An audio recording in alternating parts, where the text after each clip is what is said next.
E aí, pode mandar a vez, Stefanelli. Beleza. Bom, pessoal, boa noite. Eu quero, em nome aqui da Escola de Engenharia, agradecer mais uma vez a participação aí do nosso palestrante, do Vitor. Ele tem sido um parceiro nosso aí com as palestras, sempre trazendo assuntos muito interessantes. Então, quero agradecer, em nome da Escola de Engenharia, pela sua disponibilidade, tá? Muito obrigado.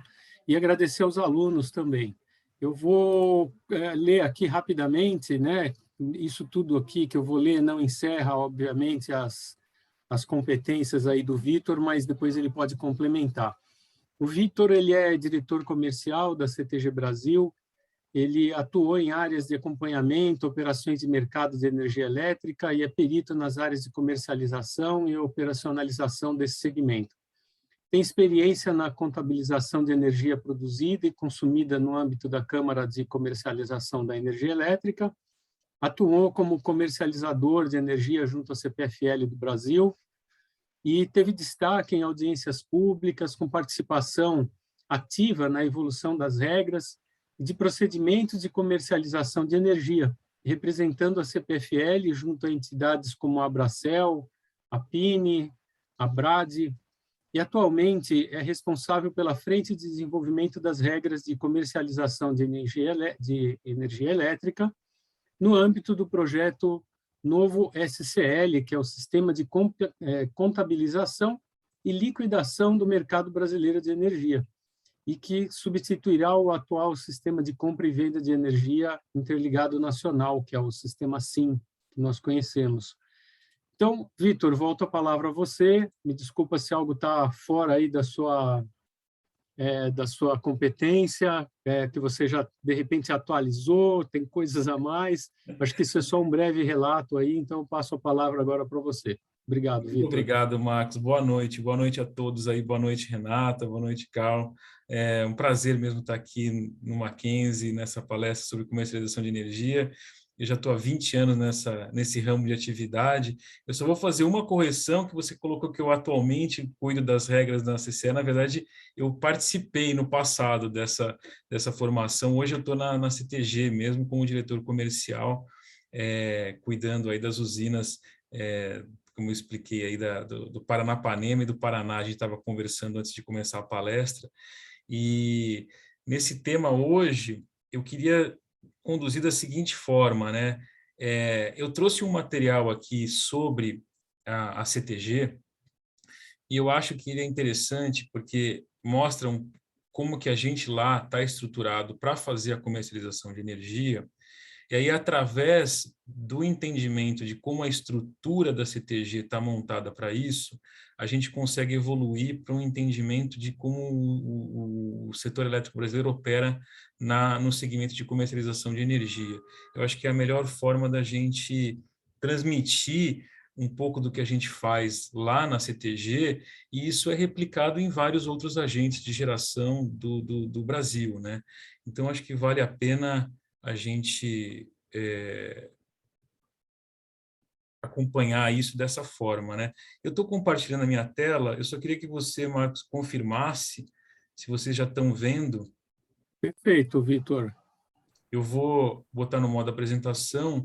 Ela não é uma apresentação longa, ela vai terminar com a estrutura do comercial hoje, e aí a gente fala um pouco da comercialização a partir daí. Depois eu posso até colocar os preços de energia e falar como é que a comercialização ocorre na prática, tá bom? E aí depois, acho que o desafio maior vai ser a gente ter as perguntas aí, de tanta informação, mas eu pretendo também não ser muito profundo, assim, dado que a gente tem uma hora e meia aí de palestra, tá? Bom, a CTG Brasil, ela já está aí há 6 anos no mercado brasileiro, né?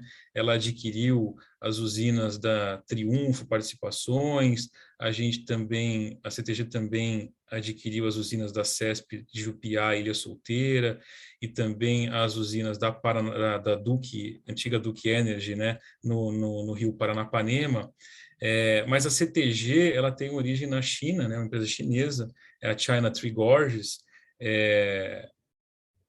e na China, vocês têm a informação, né, da usina de Três Gargantas, né, é a maior usina hidrelétrica do mundo em termos de produção de energia. Então, nasce no mundo, né, a CTG, lá é uma empresa estatal, aqui é uma empresa de capital aberto, né, ela tem aí quase 120 bilhões de dólares em ativos, isso contabilizado em 2019, uma receita operacional aí de 14,3 bilhões de dólares no mundo, né, contabilizado no mundo.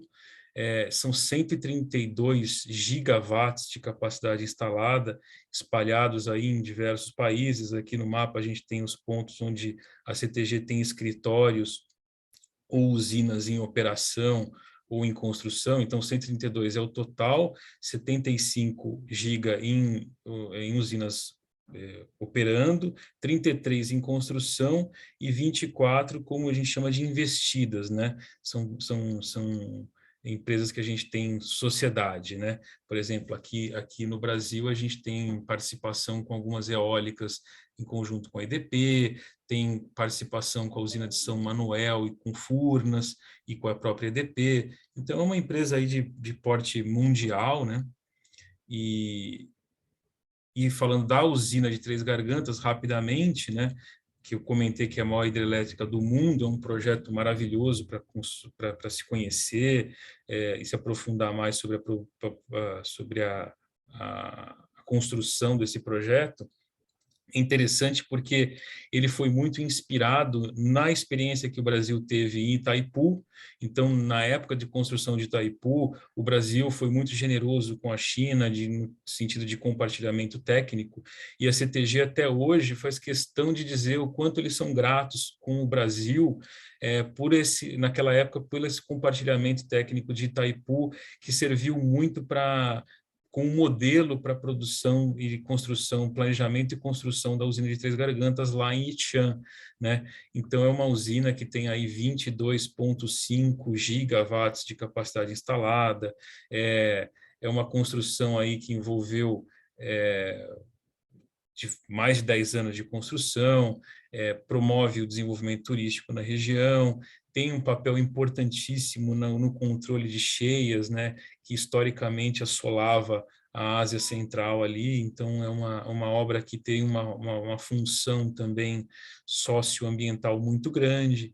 Então, a CTG nasceu com esse DNA, né, a partir da usina de Três Gargantas, e aí eles expandiram a CTG International, ela se expandiu para o Brasil, e hoje você tem aí, falando ainda da CTG lá fora, né, Três Gargantas, a maior usina do mundo, depois você tem Bairretã, que também é da CTG, e em terceiro fica Itaipu, depois em quarto lugar Xiludu, também é da CTG, e em quinto vem a usina de Belo Monte, né? Então, aí só para ver o ranking aí das usinas, das maiores usinas hidrelétricas, e isso é um orgulho assim para a companhia e para o Brasil também, né? Que de certa forma está bastante ligado com essa tecnologia, né?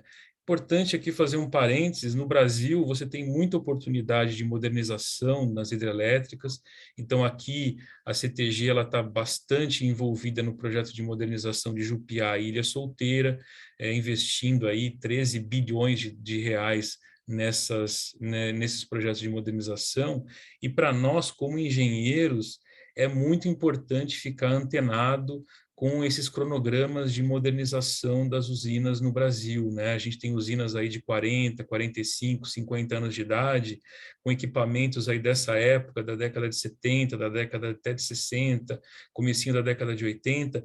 Essas turbinas, esses conjuntos de turbinas geradoras, eles vão precisar de modernização, e nós, como engenheiros, temos um papel muito importante, fundamental, de estarmos atentos a isso para fazer com que essa modernização, esse programa de modernização aconteça. O Brasil precisa de energia, vocês estão acompanhando aí o calor, né, que nós estamos passando com esse período de seca prolongada, e a modernização desses parques geradores é muito importante. Então, é um olhar atento aí que eu quero que vocês tenham um recado aí de que os projetos de modernização, eles são uma fonte de trabalho muito grande para nós engenheiros elétricos, eletrônicos também, tem muito controle envolvido ali, muito painel que precisa ser reformado e muita usina que precisa de atenção, tá?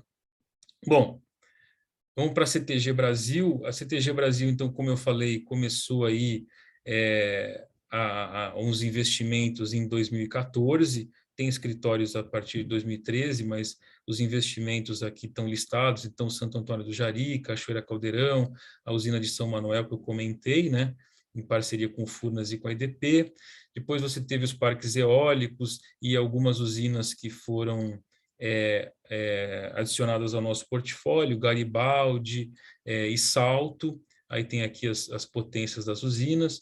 Depois disso, em 2016, com o leilão da CESP, né, se adquiriu as usinas de Jupiá e Ilha Solteira, e aí já se começou a modernização, e também as usinas da Duke Energy no Brasil, no Paranapanema, né, ao longo do Paranapanema. Então, são essas bolinhas azuis aqui que a gente tem aqui no estado de São Paulo, né? Então, as usinas do Paraná, as usinas do Paranapanema, estão hoje sendo operadas pela CTG no Brasil, que é uma empresa hoje nacional, executivos brasileiros, né? A controladora ela é chinesa, mas os executivos são brasileiros, né? Então, os engenheiros que operam aqui também, que estão na modernização, são profissionais brasileiros.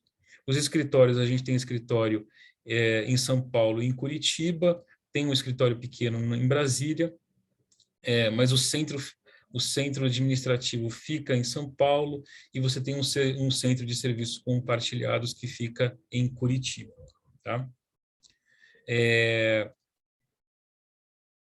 Aqui falando um pouco de dados, né, da CTG no Brasil, eu falei dos dados mundiais. No Brasil, você tem uma empresa aí de 30 bi praticamente de ativos, né?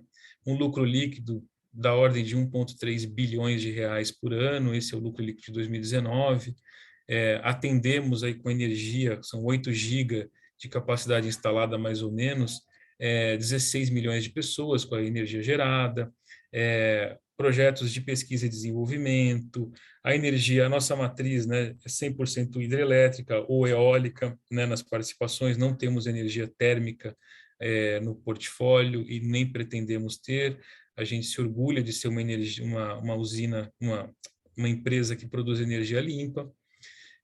Então, essa capacidade que eu comentei aí, né, de cerca de 8 GB, responde por 5% do parque gerador brasileiro lá em 2019, né? A gente já tem uma atualização disso, mas gira em torno de 5%. Você tem uma atividade muito interessante de meio ambiente, né? Então a gente tem a atividade de peixamento nos rios Paraná e Paranapanema, onde a gente tem a obrigação regulatória, mas é um orgulho para a gente fazer a manutenção da fauna desses rios, os investimentos que a gente tem aí na modernização das usinas de Jupiá Ilha, principalmente, que eu comentei, e aí os colaboradores, aí, quase 1.000 colaboradores brasileiros trabalhando na operação, manutenção, comercialização dessa energia, tá? Então, falar em relação às demais empresas no Brasil, a CTG é a segunda maior produtora de energia privada, né? A gente perde para a Engie e para a Eletrobras. A Eletrobras é a primeira, mas ela é pública, né? Uma entidade pública. Então, aqui tem o ranking das nossas concorrentes, né? De certa forma, nas operações das usinas e na comercialização de energia. Eu estou indo mais rápido aqui para a gente chegar logo na parte boa, que é a parte de comercialização, tá? Que é a minha atividade aqui, né? Então, aqui falando um pouco das usinas da Ilha Solteira, né, que a gente opera, ela também tem um papel relevante no Brasil em termos de capacidade instalada, né? Ela é a sexta maior usina em termos de capacidade. Perde aí para Santo Antônio, Girau, Tucuruí, Belo Monte e Itaipu. Mas é um belo empreendimento também. As certificações que a gente tem, né, que a gente se orgulha também de ter, na comercialização de energia, a CTG foi uma das empresas que primeiro conseguiram certificados ISO, né, na sua gestão de comercialização e gestão de contratos, né, atividade certificada que a gente se orgulha de renovar todo ano com a equipe comercial. E também tem a gestão das usinas também, mas não é a minha área, né, eu sou diretor comercial lá, então eu tendo a puxar a sardinha mais para o meu lado aqui. Bom, vamos para a parte da palestra propriamente dita, que eu acho que vai interessar mais a vocês, né? Como o Marcos colocou, eu sou diretor comercial da CTG e eu cuido de uma parte da equipe responsável pela comercialização da energia que é produzida, vamos colocar assim, pela CTG no Brasil. Como é que é a nossa atividade ali, né? Eu acho que essa é a melhor forma de tentar mostrar para vocês o dia a dia, vamos dizer, de uma área de comercialização de uma empresa de geração no Brasil, né? Hoje eu sou responsável, e vocês me desculpem que tem uns termos aqui em inglês, mas acho que para vocês tiram de letra aqui, né? Hoje eu sou responsável pela equipe de front office, pela equipe de inteligência de mercado e pela equipe de trading. Essas três áreas aqui, que eu vou detalhar um pouco mais, tem mais ou menos 15, 16 pessoas trabalhando nessas três equipes, e elas são responsáveis por fazer efetivamente a compra, venda e a gestão dos contratos de energia no Brasil. Como vocês, assim, sabem, no Brasil, já há 20 anos, a gente tem uma abertura do mercado. Então, o mercado hoje é dividido em ambiente livre e ambiente regulado. Metade da receita da CTG está no ambiente livre, metade da receita da CTG está no ambiente regulado. O que é o ambiente livre e o que é o ambiente regulado de comercialização de energia? Ambiente de comercialização regulado é a forma com que eu, que tenho um portfólio de geração, posso vender energia para as distribuidoras, que, por sua vez, vão vender energia para os consumidores que são chamados hoje de consumidor cativo ou consumidores que não são livres. Então, as distribuidoras, elas compram energia através de leilões federais, públicos, e nós, geradores, em alguns casos comercializadores, se existir na estratégia da companhia espaço e interesse para vender parte do seu portfólio de geração para as distribuidoras através desses leilões regulados, a gente faz uma oferta nesses leilões desses novos empreendimentos ou de uma energia de um parque já existente. Então, o mercado de ambiente regulado, ele é feito para as distribuidoras através de leilões públicos. A outra parte, que é o mercado livre, já acessa consumidores que são elegíveis para comprar energia neste ambiente. Então, quem são esses consumidores? São consumidores que, a partir desse ano, né, a partir de 2021, com a portaria 514, consumidores com demanda contratada acima de 1,5 megawatts, eles podem optar por deixar a distribuidora e comprar energia de um gerador, de um comercializador, de um produtor independente, de um parque eólico. Ele pode se tornar livre.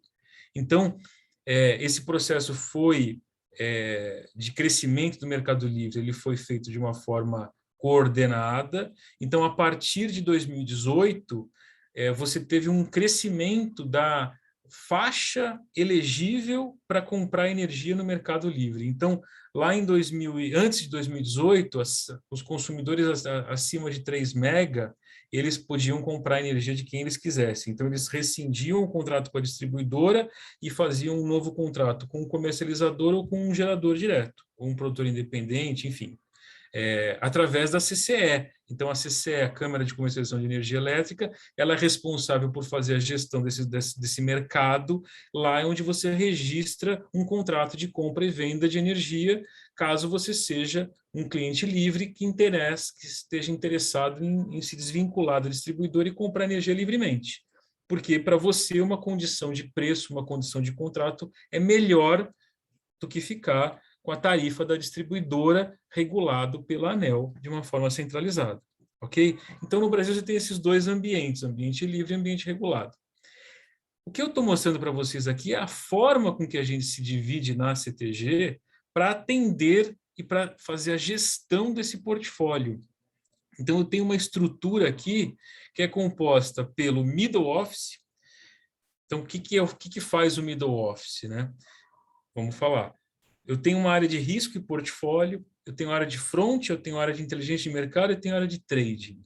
Essa estrutura toda aqui, a missão dela é aplicar a estratégia comercial da CTG para você rentabilizar o investimento que é feito aqui no Brasil com a manutenção e a operação das usinas, o investimento que você teve com as usinas que estão hoje sob nossa responsabilidade, sob nossa concessão, né? É uma concessão, por exemplo, uma concessionária de serviços públicos. Durante um tempo, a gente tem uma autorização da União, do poder concedente, para explorar essas usinas comercialmente, com a responsabilidade de manter a usina operacional, disponível, para despacho do operador nacional para a gente atender o país. Então, o que essas áreas fazem, né? Essas áreas aqui, o middle office, basicamente, ele vai olhar os parâmetros de como é que estão os reservatórios do sistema. Então, aqui eu tenho alguns gráficos aqui que o pessoal do middle produz. Então, eles fazem o monitoramento. Isso é uma atividade interessante para a engenharia, para olhar também com bastante atenção, análise de dados, né? Como é que estão os reservatórios do Brasil, né? O Sudeste, o Sul, o Norte, o Nordeste. Então, um acompanhamento diário dos reservatórios. Hoje, vocês sabem que a gente está com os reservatórios bastante esticados, né? Bastante estressados por conta da seca histórica, né? A gente está com o pior período úmido dos últimos 91 anos. Isso faz com que os reservatórios fiquem bastante baixos e, por consequência, o despacho térmico, que é esse outro gráfico aqui que eu botei mais ilustrativo para vocês, faz com que o despacho térmico aumente bastante. Então, o mercado ele gira com basicamente a projeção de carga, que é esse primeiro gráfico aqui. Então, como é que está a evolução do consumo no Brasil em relação aos anos anteriores, em relação à capacidade instalada, como é que estão os reservatórios das hidrelétricas, porque a gente tem uma dependência ainda muito grande na matriz energética do parque hidrelétrico, como é que está o despacho das termoelétricas, porque o preço da energia, no final das contas, ele está muito baseado no despacho das termoelétricas que vão atender o sistema. Então, hoje, se você olhar quanto que está a energia elétrica no mercado atacadista hoje, agora uma energia negociada para agosto está R$ 578 o megawatt-hora, porque esse é o teto regulatório definido hoje no sistema para cobrir a operação do Sistema Interligado Nacional. Se você tivesse sem esse teto regulatório definido, o custo seria muito mais alto, porque você tem térmicas muito mais caras hoje em operação para manter o atendimento da demanda. Então, no final, né, a área de middle, ela faz o que a gente chama de planejamento e estudos energéticos, ela vai olhar como é que está o balanço energético no curto, no médio, no longo prazo, vai olhar parâmetros como clima, vai olhar os modelos de formação de preço, e aí cabe uma outra palestra só para falar sobre isso, né? Mas ele vai dar o input para o comercial, basicamente, para dizer o seguinte: olha, Vitor, é hora de vender, Vitor, é hora da sua equipe comprar, porque os preços estão em relação ao histórico, interessantes para você fazer uma decisão ou outra e fazer a gestão ótima do portfólio da energia existente. A área de risco é uma área que hoje também na CTG deve ter umas 4, 5 pessoas, responsável por controlar o portfólio, né? Para quem eu estou vendendo, de quem eu estou vendendo, ou de comprando, né? como é que está o risco da companhia, porque se eu tenho energia disponível para vender e não estou vendendo, essa energia vai ser vendida no futuro. Isso coloca um risco, porque o preço pode subir muito ou pode cair muito, então eu tenho que fazer um equilíbrio entre as minhas compras e as minhas vendas dentro de um risco aceitável pela companhia. Então, é uma equipe inteira que faz a gestão de risco da minha carteira de contratos para identificar se eu estou equilibrando os meus retornos com o risco que eu estou impondo em função da minha estratégia de comercialização. Isso no curto prazo como no longo prazo. A área de front office é a área que vai fazer efetivamente a venda, né, para cliente livre, vai visitar as usinas, as fábricas, a indústria, vai participar de feiras, vai defender institucionalmente a empresa como uma empresa robusta, uma empresa confiável, uma empresa que acredita no Brasil, investe no Brasil, para que a gente consiga os melhores contratos para a companhia. Todas essas áreas aqui, você tem muito, né, middle, risco, front, inteligência de mercado e trading, você tem muita participação de engenheiros, administradores, economistas, porque cada profissional vai ter um perfil onde é importante estar antenado, né, no mercado, os parâmetros do sistema, a operação do sistema, como é que tá as linhas de transmissão, como é que estão os reservatórios, como é que está a projeção de demanda, como é que está a economia do Brasil, como é que está a previsão de clima, será que nós vamos ter um Laninha que vai fazer com que as chuvas sejam mais esparsas, será que nós vamos ter um El Niño que vai concentrar mais a chuva, será que nós vamos ter um período úmido tão ruim quanto o do ano passado? Então, toda essa discussão, né, aliado com o crescimento econômico, atividade industrial, qual é o setor que está demandando mais energia, tudo isso é um diálogo quase que diário com a área de inteligência de mercado, que faz a gestão dos contratos, que faz a gestão junto à CCE, de todos os registros das operações, medição, regras de mercado, procedimentos de comercialização. Então, você tem uma área de inteligência de mercado que faz o monitoramento dos nossos concorrentes, como é que está as compras e as vendas das outras empresas em relação às nossas, o histórico de tudo isso. A interface com as áreas de contabilidade financeira da empresa é feita pela área de inteligência de mercado.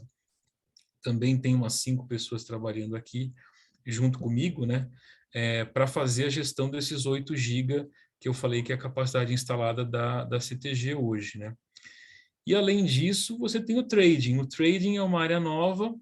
O trading basicamente faz operações de compra e venda de energia, bebendo nas análises que são feitas pela área de planejamento energético e também com base nas informações que a gente tem de mercado, mas é uma área que você tem, não necessariamente você faz a venda de uma energia que vem de uma usina sua, né?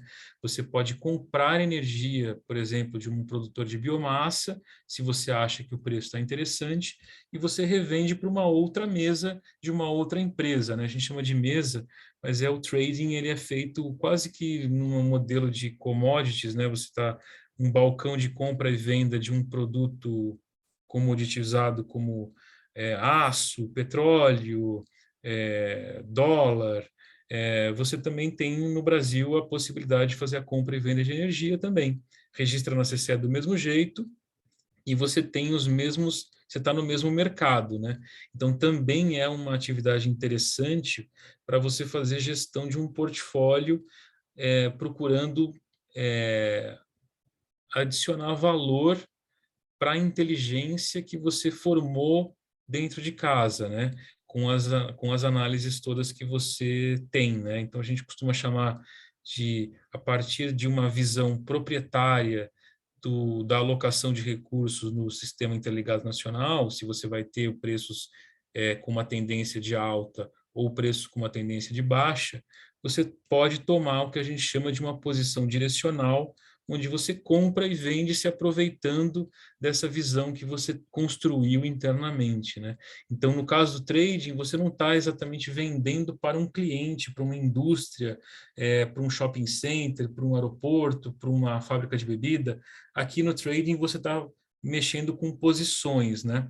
É diferente do front, onde o front realmente está pegando um bloco de energia e está entregando para uma empresa fazer vidro, papel, mineração. Aí é um processo de alocação de um recurso que você tem a partir de uma usina, né? Que você opera. O trading não. Como eu falei, o trading você está mexendo com posições, né? Aqui eu coloquei algum exemplo, né? Então, por exemplo, eu tenho aqui algumas exemplos de posição consolidadas ao longo de um período. Então, eu tenho algum período em que eu estou precisando comprar energia e eu tenho períodos em que eu estou precisando vender energia porque eu tenho ela na minha carteira. Então, eu faço uma análise aí junto com o middle, né?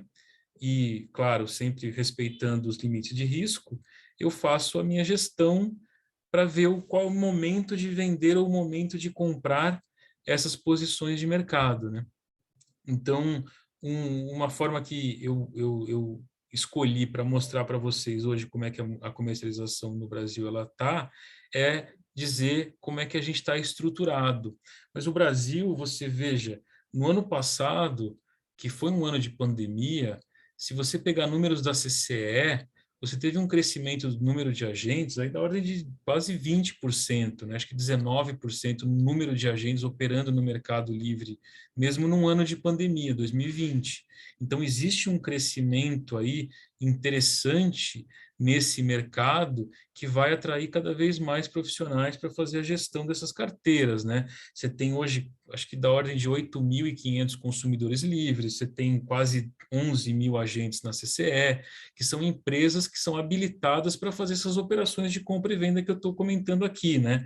E eu estou sendo, assim, colocando muita coisa muito complexa num curto espaço de tempo, porque eu quero que vocês tenham um contato com o maior número de informações possíveis, até para a gente poder discutir depois e talvez não terminar aqui, né? Talvez a gente possa até já combinar outras palestras para a gente entrar mais a fundo em cada ramo de atividade que envolve a comercialização de energia, né?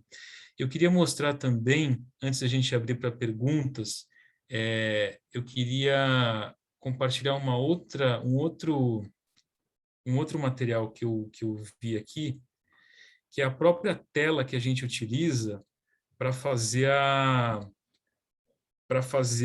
esse acompanhamento dos preços, né? Então, aqui eu estou mostrando para vocês a tela do balcão BBCE, o balcão brasileiro de comercialização de energia, e a visão que nós temos todos os dias, né? Todos os dias a gente do comercial se reúne com as áreas que eu mencionei aqui, área de middle, área de risco, área de front, área de trading, área de inteligência de mercado, e a gente discute cada um desses produtos que vocês estão vendo aqui na tela. Eu chamo de produto, mas são períodos, né? Períodos onde eu entrego energia. Então, para vocês terem uma ideia aqui, né? Por exemplo, a energia negociada para setembro, para entrega em setembro, agora o mês que vem, já bateu R$ 575 o megawatt-hora, foi a última negociação. Se eu puxar aqui um detalhamento, né, um gráfico, não sei se você se compartilha também, mas eu tenho aqui a evolução dos preços desse produto. Então, lá em julho desse ano, a energia entregue em setembro estava valendo R$ 506 o megawatt-hora já, e ao longo desse período ela só veio subindo por conta do agravamento da crise hídrica. Teve um leve reajuste aqui, mas muito pouco, mas a gente está quase no teto regulatório já para setembro também, tá? Então, informações que você tem que são públicas nesse caso, né? Porque são produtos negociados num balcão. Então, por exemplo, para dezembro, vamos olhar aqui, energia entregue em dezembro. Então, se você tem aí uma operação, uma geração de energia e é capaz de entregar energia em dezembro, hoje ela está valendo R$ 431 o megawatt-hora. E se eu puxar aqui o detalhamento de como variou, veja que o produto de dezembro desse ano oscilou mais do que o produto de setembro, né? Ele estava aqui em junho, ele estava valendo R$ 348 para quem comprasse energia para esse período de dezembro, e hoje ele já está valendo 433. Teve uma pequena queda aí nos últimos dias, provavelmente por alguma adequação de modelo climático. O pessoal está vendo que pode ser que venha alguma chuva aí, que possa desligar alguma térmica, e o modelo também tem algumas particularidades também. Então, já na mudança aí de período seco para período úmido, você tem algum mercado aí que tem apontado preços um pouco mais baixos aqui nos últimos dias, né, do que estava, por exemplo, no dia 11 de agosto, chegou a bater o máximo R$ 459 o megawatt-hora. Então, eu estou mostrando isso para vocês verem que existe um mercado já bastante estruturado, onde você tem preços de energia para diversos períodos, né? Por exemplo, o ano que vem, né, você já tem aí preços, hoje não teve negociação para o ano que vem, mas tem ofertas a R$ 355 ano todo, produto anual, com entrega na região sudeste. Então, esses preços, eles vêm das análises que são feitas em relação a todos esses parâmetros, né? Como é que está o balanço de oferta e demanda, né? Como é que está as linhas de transmissão, os reservatórios, a previsão de clima, né? De energia que vai estar disponível para despacho, que a gente chama, né? Que é para atendimento da demanda. Então, você vê, através até daqui, que a gente está... Primeiro ponto é um mercado já estruturado. Segundo ponto, a gente está vivendo um período bastante estressante do ponto de vista de mercado por conta da crise hídrica. Então, ela se reflete nos preços de energia negociados a futuro. Então, você veja que os preços estão altos, né, em relação ao... Se você pegar o mínimo, o preço mínimo regulatório é da ordem de R$ 50, e a gente está falando aqui um preço para setembro de R$ 575, né? Então, o dia a dia nosso é acompanhar o mercado, olhar quais são os indicadores que fazem o preço, né? E, por consequência, a operação, e sempre atender os nossos clientes, a nossa carteira de clientes, nas suas demandas, né? Então, a gente tem aí uma preferência por clientes que têm excelente crédito e que têm eletrointensivos. Então, a gente faz uma gestão da carteira dos nossos clientes, dos nossos contatos, né, para fazer com que eles tenham energia para a produção e que não falte, né, e que isso seja garantido pela empresa. Então, esse é o compromisso que a gente tem.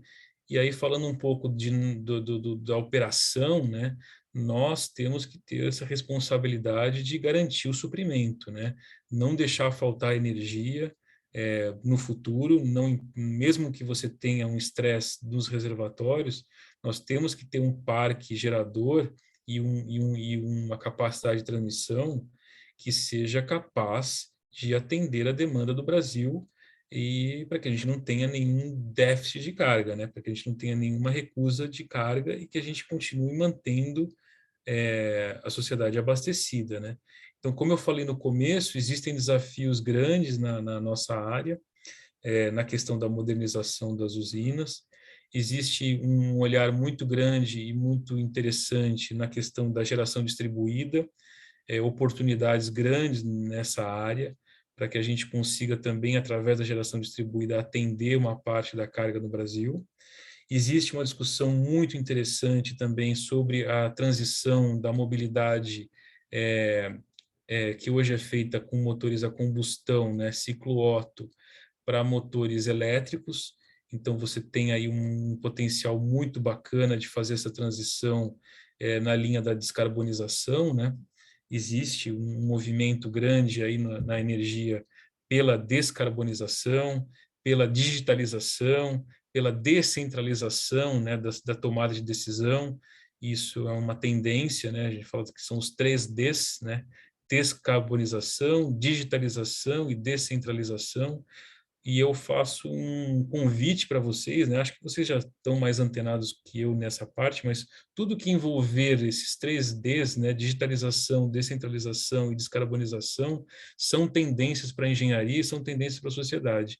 E também falar reforçar a modernização das usinas, que eu acho que isso, como engenheiros, nós temos uma obrigação de olhar isso com muita atenção e nos preocupar com as gerações futuras, para que a gente não deixe um parque gerador sucateado aí para que a gente tenha que lidar, né? Vamos acelerar aí os projetos de modernização para a gente maximizar o nosso potencial energético no Brasil. Eu acho que eu falei demais, acho que então são 10 para as 8, e eu queria ouvir de vocês aí a discussão para a gente não poder continuar. Eu, assim, não tenho horário, mas eu sei que vocês têm, né? Então, eu queria também deixar aberto aí para futuras discussões, e desculpe também se eu entrei em detalhes muito complexos aí, Marcos, mas, assim, é o que eu me programei, achei que seria interessante, e espero ter conseguido atender esse objetivo. Obrigado. Eu que agradeço, Vitor. Eu acho que, na verdade, foi bem interessante a sua palestra. Tem alguns pontos que realmente criam curiosidades, foi como você falou, né? Eu acho que isso é até legal, porque abre oportunidade aí para palestras futuras, outros encontros, mas eu acho que foi bem esclarecedor, sim. Eu acho bem interessante, tá? Com certeza o pessoal deve ter curtido muito aí, com certeza, a tua palestra. Nós temos aqui no chat uma das perguntas feita pelo João Vitor. Ele pergunta como vocês fazem a análise de crédito da contraparte. Você poderia falar um pouquinho sobre isso, Vitor? A gente tem um mecanismo onde a gente, na verdade, esse tema do crédito contraparte é o tema do momento, né? Porque com os preços nessas alturas, o risco aumenta, né? E a gente tinha, né, um mecanismo até pouco tempo atrás, onde a gente cruzava algumas informações. Primeiro era o tempo de mercado, tempo onde a contraparte era agente da CCE, o volume transacionado registrado na CCE, e a gente tinha, além do, claro, olhar balanço da empresa e olhar se ela era autorizada ou não, enfim, como é que estava a posição dela no Serasa, essas coisas, a gente também olhava um ângulo de crescimento. Então, por exemplo, se tinha uma comercializadora ou um cliente que rapidamente, de um mês para o outro, ele passou a comercializar 1 giga de energia, a gente também não recusava o crédito dele, né? Mas, então, basicamente é isso. A gente olha esses 3 indicadores, né? Volume, tempo de casa e ângulo de crescimento, e o crédito dele normal, Serasa, balanço. O João Vitor também pergunta aqui, complementando, se vocês foram afetados por essa leva de comercializadoras que quebraram. Olha, a gente tem um volume muito grande de energia que a gente tem que comprar para fazer rede hidrológico. Então, por exemplo, agora no mês de agosto, por conta da crise hídrica, metade da minha produção eu tive que comprar no mercado. Então, a gente compra em muitos volumes, né? E nesse sentido, a gente, em vários momentos aí recentes, a gente passou por algumas comercializadoras que tiveram dificuldade, e isso é uma coisa que a gente vem tentando impor uma agenda junto à CCE e à ANEEL para melhorar a qualidade vamos dizer assim, do crédito que é dado como garantia, né, para essas operações. Recentemente, a gente não foi afetado. Tivemos um evento no começo do ano onde a gente conseguiu fazer um rearranjo, mas, por enquanto, até no último mês agora de julho, né, a gente teve até poucas empresas que não conseguiram aportar garantias, e as empresas que não aportaram garantias a gente não tinha relação. Então, ainda não fomos afetados, mas estamos muito preocupados com esse efeito, sim, João. É sempre um flagzinho levantado, né, Vitor? Tem que estar sempre Sim, sim, sim, de sim. olho, no mínimo, né? Sim. temos uma outra pergunta aqui. Qual a sua percepção para a abertura de mercado para consumidores de baixa tensão? Então, esse é um ponto bastante interessante do ponto de vista de planejamento energético como país, né? Porque a gente nós somos um país em desenvolvimento. Nós temos aí um crescimento de 4% aí, vai, grosso modo, ao ano de necessidade hidrelétrica. Hidrelétrica não, de necessidade energética.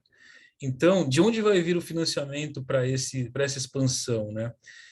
O financiamento ele tende a acontecer, pelo menos era a ideia que se tinha, né, com contratos de mais longo prazo. Você não consegue financiar uma obra de grande porte com contratos de curto prazo. E para contratar a longo prazo, você precisa das distribuidoras que sustentam, né? Você precisa do ambiente regulado. Então, eu diria o seguinte, se a gente conseguir equacionar justamente questões de crédito, questões de segurança de mercado, para conseguir garantir uma financiabilidade mais sólida, daria para você fazer a expansão do mercado com residencial também, e aí abrir para o mercado livre também, né? Eu não vejo por que não fazer. É mais uma questão de acertar os pontos e a alocação de risco entre os agentes ficar melhor equacionada. Mas não há uma razão de não permitir.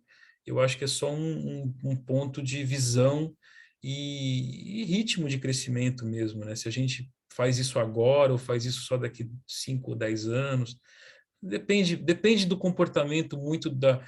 Eu acho que a geração distribuída vai crescer muito agora com esse aumento na tarifa, entendeu? Vai ser um sinal muito grande para o consumidor ir atrás da sua própria produção de energia, né? E isso pode pressionar uma discussão mais ampla de expansão do Mercado Livre, sim. Legal, muito bom. Temos uma pergunta aqui do Gustavo, ele gostaria de saber como é a relação da CTG com a EDP. A CTG, ela tem participação na EDP lá fora. Se não me engano, 30% da EDP é da CTG. Mas a gente, no Brasil, só tem sociedade, a gente não tem... não compartilha, por exemplo, a estratégia comercial, não compartilha a gestão e a governança. A gente partes relacionadas, mas não somos sócios, na verdade. Igor, o Sérgio aqui está te parabenizando pela palestra e gostaria de te perguntar o seguinte: a China vem investindo na usina espacial, a CTG já possui algum horizonte sobre essas usinas aqui no Brasil? Usina espacial? Ele colocou como espacial, não sei se o Sérgio quer melhorar um pouco essa questão dele. Ele coloca Não, dessa forma no chat: a China vem investindo na usina espacial. A CTG já possui algum horizonte sobre essas usinas aqui no Brasil? olha, não. O que a CTG tem feito no Brasil, vou colocar de uma forma mais ampla, tá, Sérgio? A CTG tem investido na modernização das usinas aqui, começou por Vitor, ele Jundiaí. terminou aqui, desculpa, não sei Imagina, se não. ajuda ou não, ele fala usina espacial solar. Olha, a gente tem visto, assim, a gente olha eólica offshore, hidrogênio verde, olha projetos em eólica aqui no Brasil, projetos solares no Brasil, tem um plano de investimento bom, interessante aqui nessas áreas de renováveis, mas essa solar espacial eu não conheço. E o Luiz pergunta se você acredita que a criação de projetos eólicos e solares serão consideravelmente prejudicados pelo fim do desconto da TUSD e TUST. Tem acontecido uma corrida, né, por esses projetos, porque existe um deadline ali até o primeiro semestre do ano que vem. Se a gente não tiver com outorga, você não tem mais o desconto, né? Essa pergunta vale bastante dinheiro, porque a gente tem visto se o projeto para de pé, a gente acha que sim, sem o desconto, tá? Mas é claro que você vai machucar bastante o investidor, né? Então ele vai buscar, talvez beneficie empresas como a CTG, porque você vai ter realmente que ter grandes players investindo nesse mercado para ele sobreviver. Mas eu acho que vai sobreviver e que vai haver um equacionamento sobre isso sim, tá? sei se o pessoal tem mais alguma outra questão. Acho que o que a gente tinha aqui no chat era isso.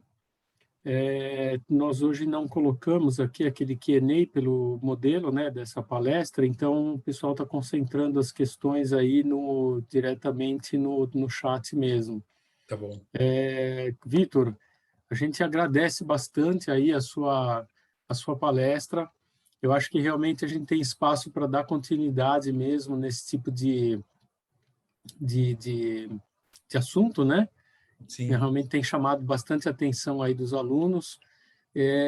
Eu acho que, bom, não precisa nem te dizer que as portas do Mackenzie estão abertas para você ir lá, né? Aos poucos você veio comentando com a gente sobre a sua parceria, sobre a ideia de você estar próximo, né? E Sim, esse fim aí da pandemia que está cada vez mais próximo, né? Então, sim. dentro desse cenário, você fique à vontade para estar próximo, para a gente estabelecer aí essa possibilidade de novas palestras, um bate-papo até de repente mais estreito, criar alguma atividade mesmo Sim, com os alunos que possa atraí-los aí cada vez mais, né? sim. Não, Se você fico me muito grato. permitir, olha, acabou de Claro, entrar uma outra pergunta aqui. claro, à vontade. Você comentou sobre hidrogênio verde e hidrogênio azul seria um bom investimento, Vitor? Acho que hoje em dia de qualquer cor. De qualquer cor, né?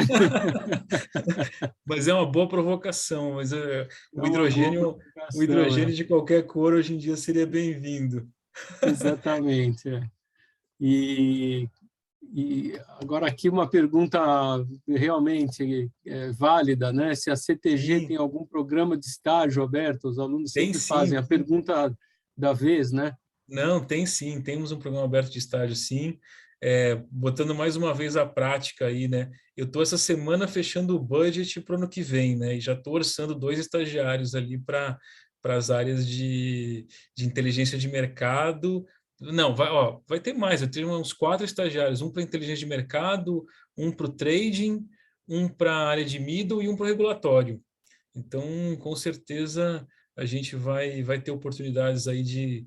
Eu vou até fazer uma provocação para vocês, assim, para ver qual é o tema que vocês acham que seria legal a gente aprofundar e aí manter esse relacionamento mais próximo mesmo, seria muito bacana. Até para a gente aqui, para sentir o grau de interesse de vocês, dos alunos, e para onde a gente direciona também, através das perguntas, o conhecimento, já as provocações, elas são sempre boas nesse sentido, né? Elas trazem ganho para os dois lados. Claro.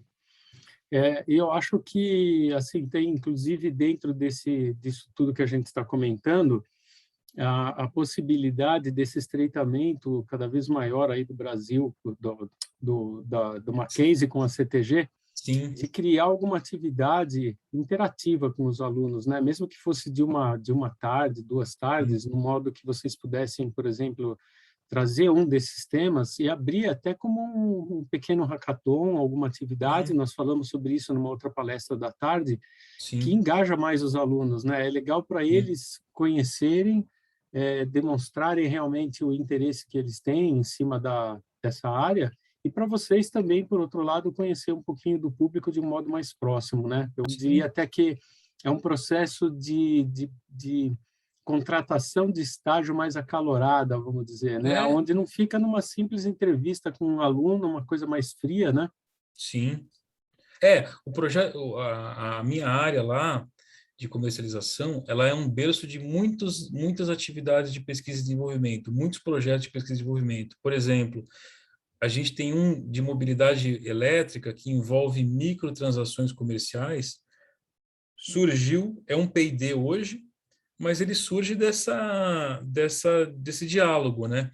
Então, esse também é uma provocação, né? Ou seja, algum tema que vocês acham interessante aprofundar e desenvolver, que pode até, a partir de uma discussão, de um debate, virar um projeto de P&D.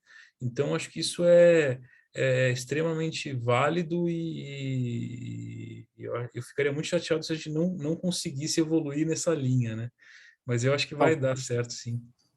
Muito bom saber, muito legal. Renata, você gostaria de comentar alguma coisa? Acho que agradecer o Vitor, ele é parceiro nosso, e Vitor, como o Stefanelli falou, acho que se a gente puder estreitar com a CTG, enfim, né, e a gente puder, né, trazer para cá, e você, por favor, agora também veja como é que o Mackenzie pode contribuir aí, você sempre tão solícito, né, sempre tão aberto conosco, então, nossa abertura também do nosso lado aqui. Tá bom? Bacana, bacana. Obrigado, Renata. Obrigado a Adorei todos. tua fala, estava aqui quietinha acompanhando aqui, trabalhando, muito bom, muito bom. Obrigado, obrigado. É isso aí, gente. Obrigado a todos aí. Quem não estou vendo aí, os alunos, foi uma honra, de verdade. Mackenzie é do Tenho coração. certeza que eles gostaram, viu? Ótimo. Até a próxima, então. Tudo de bom para vocês, viu? Obrigada, Obrigado, Vitor. Vitor. Um prazer Obrigada. estar com Obrigado. você aí. Obrigado a todos os Obrigada, alunos. Legal. Fiquem com Deus. Até mais. Tchau. Amém. Tchau, tchau. Boa noite a todos.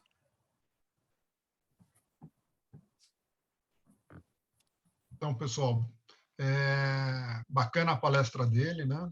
Quem ainda não preencheu o terceiro checkpoint, pode preencher, tem mais uns minutinhos ali, tá bom? E eu agradeço a presença para todo mundo, né? Tá? Todos vocês.